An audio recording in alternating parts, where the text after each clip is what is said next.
তার পুলিশ বাহিনীকে তারা যদি তাদের অপরাধের জন্য ক্ষমা না চায়, আমরা তাদেরকে বিশ্ববিদ্যালয়ের আশেপাশে তাদেরকে আমরা অবাঞ্ছিত ঘোষণা করব।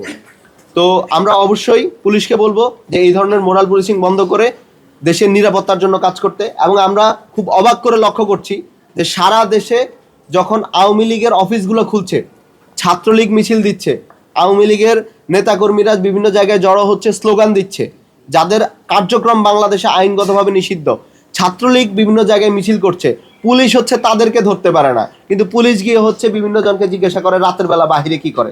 পুলিশের কাজ তো এটা না, তোমার কাজ যেটা তুমি সেটা করো।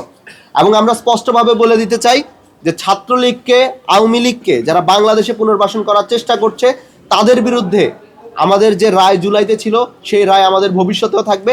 এবং আমরা বলে দিতে চাই এইটা আসলে এটার ফলাফল ভালো হবে না। বাংলাদেশ সরকারকে আমরা স্পষ্ট করে বলে দিতে চাই, আমরা আসলে স্পষ্টভাবে দেখতে পাচ্ছি যে আপনাদের মধ্যে